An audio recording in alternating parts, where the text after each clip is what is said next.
Welcome back to the morning news. It's time for Owning Your Outdoors, and today we're going to take a break from the typical lawn, trees, flowers, and talk about what I would argue is one of the most important components of a backyard or a patio, the grill. And Doug Schroeder, our very own grill master and expert from Lewis, is here to talk a little bit about your gas grill especially, and some things you can do to keep it safe, because these things can be dangerous if they're not taken care of.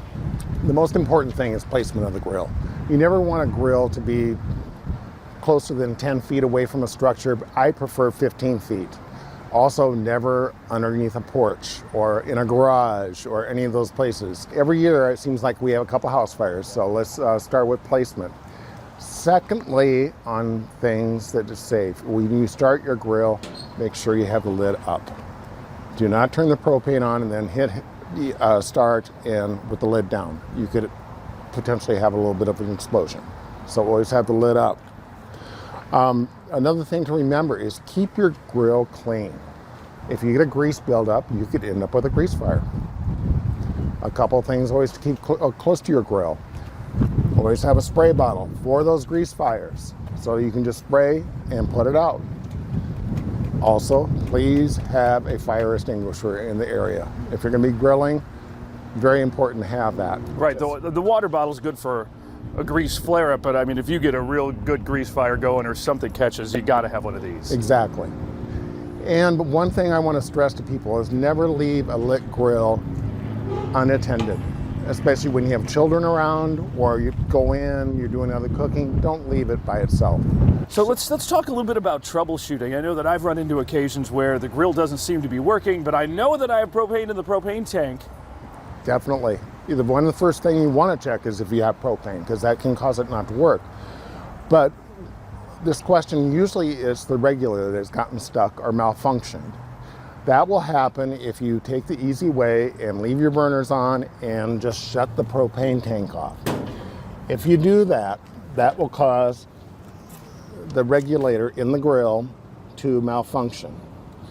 The only way you can get that to work correctly again is to shut everything down, make sure you have it all to off, make sure you have the propane tank off, then disconnect your tank. And you just let it sit for a few minutes and I like to turn the buttons, everything back on, just to clear the lines. Wait a couple minutes, shut it off after a couple minutes, and then you can reconnect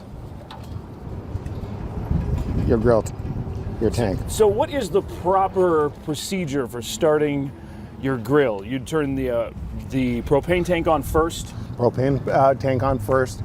You then turn on the button or whatever for the igniter.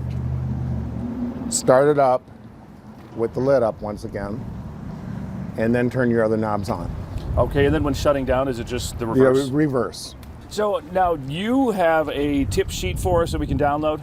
Yes, I do. It's a tip for safety. It's for maintaining a grill.